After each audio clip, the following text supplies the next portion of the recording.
Assalamualaikum warahmatullahi wabarakatuh. Nah, pada hari ini Ustaz sudah membuat video pembelajaran untuk anandaku semua di kelas 10 mata pelajaran ekonomi dengan materi pengantar ilmu ekonomi ya. Jadi hari ini kita akan belajar tentang pengantar ilmu ekonomi. Namun karena Ustaz berhalangan dan tidak dapat mengajar sebagaimana mestinya di kelas, tapi namun daripada itu Ustaz sudah menyiapkan video pembelajaran yang tentunya anandaku bisa simak dan pelajari dengan baik sehingga materi-materi yang seharusnya kita selesaikan hari ini itu dapat diselesaikan sebagaimana mestinya ya. Jadi silahkan anandaku simak video pembelajaran ini karena di akhir pembahasan akan ada tugas yang Ustaz berikan sebagai bagian dari evaluasi pembelajaran kita pada hari ini. Namun sebelum daripada itu silahkan anak-anakku semua berdoa masing-masing ya sebelum kita mulai pembelajaran agar apa yang kita pelajari hari ini itu bernilai ibadah, berkah dan insya Allah diterima dan diserap dengan baik oleh anak-anakku semua. Selanjutnya, setelah berdoa, silahkan anak-anakku ketua kelas ya, absen temannya yang tidak hadir hari ini. Baik itu berhalangan, izin, atau mungkin sakit ya. Silahkan diabsen dengan baik. Insya Allah nanti di pertemuan selanjutnya saya akan cek absen pada hari ini. Siapa yang tidak hadir di kelas pertemuan ini. Jadi tetap di absen ya ketua kelas. Dan tentunya juga akan dibantu pantau oleh guru piket. Jadi ketua kelas harus mengisi absen dengan jujur, dengan baik dan benar. Oke, selanjutnya setelah di absen kita akan membahas materi yang sudah saya siapkan melalui video pembelajaran. Nah, untuk file materinya anak-anak bisa download di LMS Talum. Sudah saya tautkan file PDF-nya. Jadi kita akan belajar melalui video pembelajaran. Anak-anakku juga bisa menyimpan pembelajaran, hasil pembelajaran melalui file PDF. Jadi untuk pembelajarannya itu bisa dipelajari dan filenya bisa disimpan ya untuk dipelajari di waktu-waktu senggangnya anak-anakku semua. Nah, langsung saja ya. Jadi hari ini kita akan belajar tentang materi pengantar ilmu ekonomi. Nah, mungkin anak-anakku semua sebelumnya sudah pernah dengar kata ekonomi. Nah, kata ekonomi.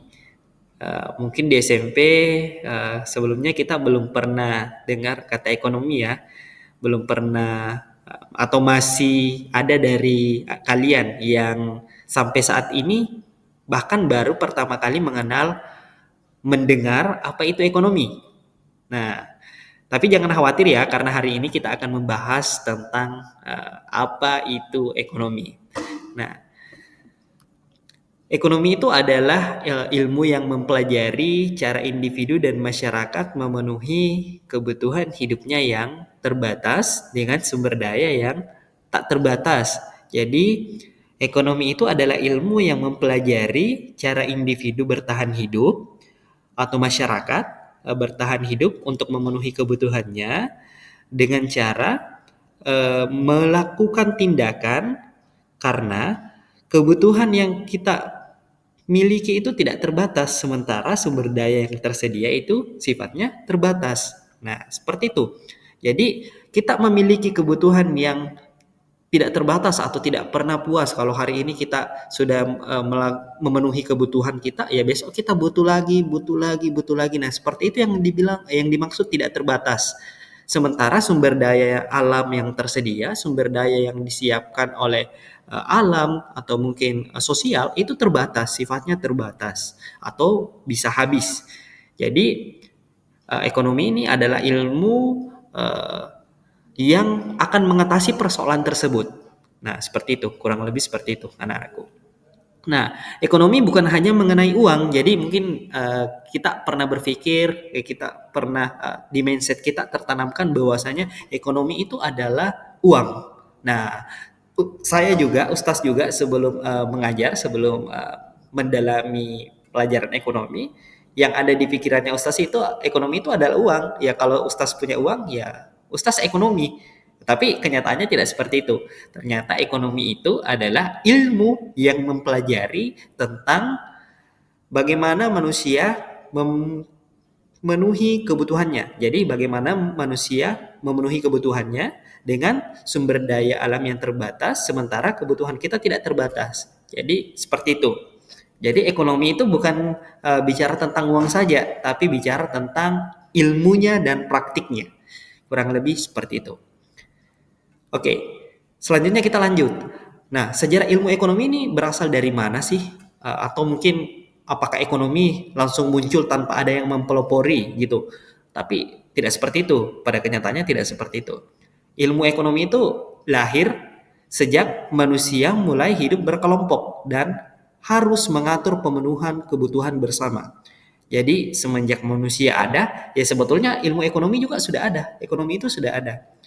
Misalnya manusia di zaman prasejarah ya melakukan transaksi berburu dan lain sebagainya. Nah itu bagian dari ekonomi. Tapi kita belum menyadari bahwasanya itu adalah ekonomi. Padahal ekonomi itu adalah bagaimana cara manusia memenuhi kebutuhannya. Nah itu kata kuncinya, memenuhi kebutuhannya. Misalnya saya mau makan hari ini, saya harus makan karena saya lapar. Nah kita sudah melakukan ekonomi. Nah, itu yang dimaksud dengan ekonomi. Tapi dari masa ke masa, transformasi ilmu ekonomi ini mulai mengalami sedikit perubahan ya, mengikuti zamannya. Jadi, berikut adalah beberapa tahapan penting dalam perkembangan ilmu ekonomi. Nah, yang pertama saya rangkum dalam materi masa kuno. Nah, pada masa ini konsep ekonomi sebetulnya sudah ada meski belum diakui dengan ilmu pengetahuan tersendiri ya, belum diakui oleh ilmu ekonomi secara legalitas. Jadi masih alamiah seperti itu, sifatnya masih alami. Nah, ekonomi pada masa ini fokus pada cara memenuhi kebutuhan dasar seperti makan, tempat tinggal, pakaian, dan melalui sistem barter. Jadi di zaman masa kuno ini masih alami bagaimana cara kita memenuhi kebutuhan makan, bagaimana cara kita memenuhi kebutuhan tempat tinggal, pakaian, bahkan sistem barter. Nah, yang kedua itu pada masa abad pertengahan. Nah, pada periode ini sistem feodalisme mendominasi. Nah, pemikiran ekonomi banyak berkaitan dengan agama dan ilmu ekonomi belum terpisah dari teologi. Jadi pada masa ini kegiatan perdagangan itu ditandai dengan peningkatan kegiatan perdagangan. Jadi sudah mulai meningkat lah. Jadi di masa pertengahan ini, di masa abad pertengahan ini eh, ditandai dengan mulai pesatnya perdagangan di seluruh dunia. Jadi sudah mulai aktiflah perdagangan di seluruh dunia. Tapi masih tidak terlepas dengan kaitan agama dan tidak terpisah dari teologi yang ada. Ya. Oke, selanjutnya pada masa merkantilisme di tahun 1500-an sampai 1700-an. Nah, merkantilisme ini berfokus pada bagaimana negara bisa mengumpulkan kekayaan sebanyak mungkin melalui perdagangan internasional. Prinsip utamanya adalah mempertahankan surplus perdagangan, yaitu nilai ekspor yang lebih besar dari nilai impor. Jadi pada masa merkantilisme ini berfokus pada bagaimana sih negara ini bisa mengumpulkan kekayaan sebanyak mungkin melalui perdagangan internasional. Jadi perdagangan yang dari negara satu ke negara yang lain. Jadi ekspornya harus lebih besar daripada impornya gitu. Jadi kita harus lebih banyak menjual daripada membeli. Nah seperti itu. Jadi di zaman merkantilisme ini itu ya kita harus banyak membeli, di zaman merkantilisme ini kita harus lebih banyak menjual daripada membeli. Nah seperti itu. Nah kemudian kita masuk pada masa klasik di abad 18 sampai 19 lah. Jadi di abad ke-18 sampai 19 ini itu ditandai dengan satu sosok tokoh yang menurut saya cukup terkenal di kalangan para ekonom, namanya Adam Smith. dikenal juga sebagai bapak ekonomi modern karena beliau ini yang mempelopori ekonomi modern ya pada zaman itu. Dan bukunya yang paling terkenal yaitu The Wealth of Nation pada tahun 1776. Jadi beliau ini seorang pakar ekonomi, juga menulis buku The Wealth of Nation di tahun 1776. Dan ia memperkenalkan konsep yang bernama laissez-faire, yang menyarankan bahwa pasar harus dibiarkan bekerja tanpa campur tangan pemerintah. Karena mekanisme pasar akan bekerja secara alami untuk mencapai keseimbangan. Jadi menurut menurut Adam Smith ini, pasar itu harus bekerja tanpa intervensi pemerintah. Jadi harus mengalir apa adanya supaya pasar ini dapat mengalami titik keseimbangan yang sempurna tanpa ada intervensi pemerintah ya. Jadi ada persaingan bebas lah dalam pasar tersebut. Nah, kurang lebih seperti itu. Nah, selanjutnya kita akan masuk ke masa ekonomi modern. Jadi pada masa ini ekonomi itu berkembang cukup pesat ya, sehingga menjadi ilmu yang luas dengan berbagai cabang seperti ekonomi mikro, ekonomi makro, ekonomi internasional dan lain-lain. Nah, nanti kita akan membahas apa itu ekonomi mikro, apa itu makro, dan apa itu ekonomi internasional. Nah, selanjutnya selain itu ekonomi ini berkembang menjadi teori ekonomi Keynesian, kemudian ekonomi pembangunan dan ekonomi digital yang menjelaskan fenomena ekonomi modern. Jadi ekonomi ini sebetulnya sudah mengalami transformasi yang cukup panjang dari masa ke masa sampai pada masa ekonomi modern yang terjadi seperti saat ini. Nah, seperti itu anak-anakku. Nah, mungkin dari kalian sudah cukup memahami tentang apa itu ekonomi ya. Nah, selanjutnya kita akan masuk ke kebutuhan manusia dan kelangkaan sumber daya. Jadi kalau kita bicara tentang ekonomi, berarti kita berbicara tentang kebutuhan manusia dan kelangkaan sumber daya. Jadi dua hal ini adalah dua hal yang saling berkaitan ya. Perlu anak-anakku ketahui bahwa dua hal ini adalah dua hal yang saling berkaitan. Kebutuhan dan kelangkaan. Oke, kebutuhan manusia itu tidak terbatas, pada dasarnya itu tidak terbatas. Sedangkan sumber daya yang ada atau untuk memenuhi kebutuhan itu sifatnya terbatas. Nah, inilah inti masalah ekonomi. Jadi, inilah inti permasalahan ekonomi, di mana kebutuhan kita tidak terbatas sementara sumber daya itu sifatnya terbatas. Nah, sehingga apa yang akan terjadi? Akan menimbulkan yang namanya gap, kelangkaan. Jadi, ketika kebutuhan manusia tidak terbatas, sementara sumber daya untuk memenuhi kebutuhan tersebut terbatas, maka secara tidak langsung menimbulkan yang namanya kelangkaan. Nah, seperti itu ya, anak-anakku. Nah, kelangkaan ini adalah keadaan ketika kebutuhan manusia lebih besar dari jumlah sumber daya yang tersedia. Jadi mungkin anak-anakku tidak asing lagi dengan pernah mendengarlah kata kelangkaan. Oh, ini langka, barang ini langka, barang itu langka. Nah, itulah akibat yang timbul ketika kebutuhan manusia sangat besar sementara sumber dayanya terbatas. Akan langka, seperti itu. Nah, kemudian kita masuk di materi kebutuhan manusia. Oke ya, kemudian kita masuk di materi kebutuhan manusia. Jadi kebutuhan manusia ini sudah saya kelompokkan menjadi beberapa jenis. Di antaranya itu ada kebutuhan berdasarkan tingkat intensitasnya. Jadi berdasarkan tingkat intensitasnya itu ada tiga bagian atau tiga kebutuhan. Yang pertama itu ada kebutuhan primer, kebutuhan sekunder, dan kebutuhan tersier. Nah, untuk kebutuhan primer itu seperti misalnya pangan, sandang, dan papan. Untuk kebutuhan sekunder, itu adalah kebutuhan tambahan seperti pendidikan dan hiburan. Sementara untuk kebutuhan tersier adalah kebutuhan yang biasanya hanya dipenuhi jika kebutuhan primer dan sekunder telah terpenuhi. Misalnya seperti barang mewah. Ya, seperti itu ya. Nah, selanjutnya kebutuhan berdasarkan waktu pemenuhannya. Nah, ada dua macam. Yang pertama, kebutuhan saat ini. Misalnya, kebutuhan yang harus dipenuhi saat itu juga. Misalnya makan. Kalau saya saat ini lapar, maka saya harus makan. Nah, seperti itu. Kebutuhan masa depan. Kebutuhan yang bisa dipenuhi di kemudian hari seperti menabung untuk masa pensiun dan lain-lain. Nah, seperti itu ya. Selanjutnya kita akan masuk ke materi kelangkaan. Nah, di materi kelangkaan ini itu saya sudah bagi menjadi beberapa faktor. Yang pertama, sumber daya alam yang terbatas, misalnya seperti minyak bumi, gas alam, dan bahan tambang. Nah, ketiga item ini adalah sumber daya alam yang terbatas ya. Nah, kemudian ada sumber daya manusia yang terbatas juga, misalnya keterampilan, tenaga kerja, dan lain sebagainya. Kemudian ada sumber daya modal yang terbatas, misalnya uang atau alat untuk digunakan memproduksi barang atau jasa. Nah, itu sifatnya juga terbatas.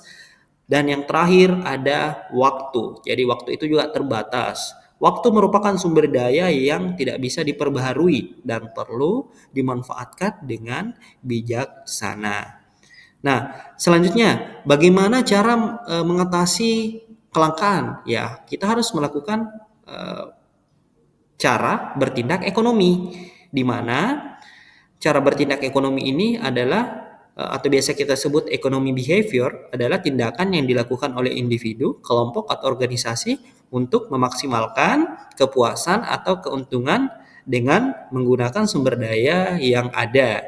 Nah, beberapa cara bertindak ekonomi meliputi seperti berikut.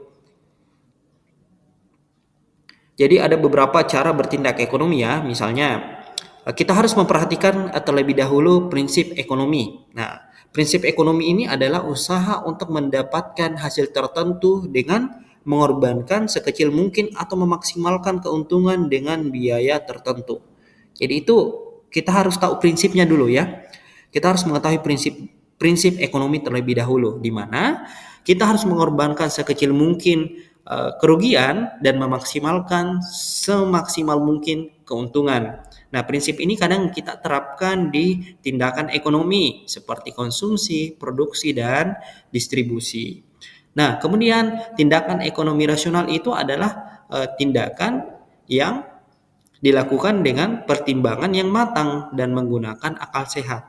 Ya, dari kata rasional ya, menggunakan akal sehat. Misalnya nih, seseorang akan membeli barang dengan harga yang lebih murah ya, dengan harga yang lebih murah. Tetapi kualitas yang sama agar lebih hemat. Nah, misalnya saya punya dua barang, sama-sama saya menggunakan sepatu, sama-sama merek yang sama ya. Tetapi sepatu yang satu ini lebih mahal dibanding sepatu yang lain, sepatu yang satunya. Padahal mereknya sama, modelnya sama, dan harganya lebih murah. Nah, jadi secara otomatis untuk menghemat keuangan saya ya saya membeli yang lebih murah dibanding yang lebih mahal meskipun kualitasnya jauh berbeda, tapi fungsinya digunakan sama untuk kegunaan yang sama ya, tergantung bagaimana kita merawat barang tersebut agar lebih mudah bertahan. Nah, selanjutnya bagaimana motif ekonominya? Nah, motif ekonomi adalah alasan atau dorongan seseorang untuk melakukan kegiatan ekonomi. Contohnya di antaranya yaitu misalnya motif untuk mencari keuntungan. Nah, motif ini biasanya menjadi alasan utama dalam bisnis dan usaha. Kemudian motif untuk memenuhi kebutuhan, di mana individu melakukan kegiatan ekonomi untuk memenuhi kebutuhan hidup mereka.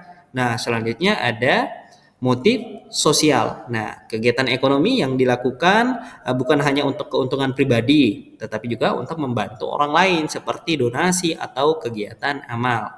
Jadi motif ekonomi itu ada tiga. Yang pertama, motif untuk mencari keuntungan. Yang kedua, motif untuk mencari kebutuhan. Dan yang ketiga, motif sosial. Di mana motif keuntungan itu adalah motif yang biasanya menjadi alasan utama dalam berbisnis dan berwirausaha. Sementara motif untuk memenuhi kebutuhan adalah individu melakukan kegiatan ekonomi untuk memenuhi kebutuhan hidup mereka. Yang ketiga, kegiatan ekonomi yang dilakukan bukan hanya untuk keuntungan pribadi, tetapi juga untuk membantu orang lain seperti donasi atau kegiatan amal. Nah, ini masuk ke dalam motif sosial. Nah, mungkin dari penjelasan saya tadi, anak-anakku semua cukup dapat memahami pengantar materi ilmu ekonomi ini dengan baik dan benar ya. Jadi untuk pertemuan hari ini tuh kita belajar tentang bagaimana sih ilmu ekonomi ini, bagaimana pengertiannya, bagaimana sejarahnya, dan perlu Anandaku semua ketahui, ekonomi itu tidak selalu bicara tentang uang, tapi bicara tentang bagaimana kita memenuhi kebutuhan uh, di antara kebutuhan kita yang tidak terbatas, sementara sumber daya itu sifatnya terbatas. Mungkin seperti itu ya. Oke, jadi itu tadi pembahasan kita ya tentang ekonomi ini. Jadi selanjutnya sebagai bahan evaluasi pertemuan kita hari ini, saya sudah menyiapkan lembar kerja peserta didik untuk anak-anakku semua kerjakan.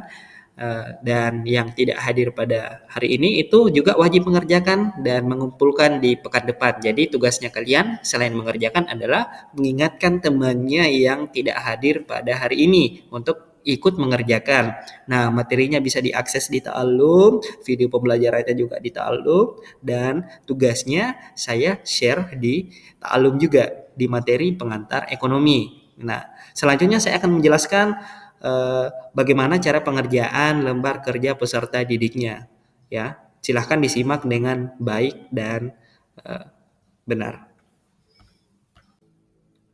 Oke, baik anak-anakku semua, melanjutkan penjelasan dari materi sebelumnya, pengantar ekonomi, di mana saya sudah menyiapkan LKPD untuk evaluasi materi kita yang tadi, yaitu pengantar ekonomi, sejarah ekonomi, prinsip ekonomi, dan motif ekonomi. Saya sudah menyiapkan tugas ya, yang anak-anakku semua bisa kerjakan secara mandiri dengan cara pengerjaan. Yang pertama itu silahkan kerjakan tugas tersebut di buku tugasnya kalian masing-masing.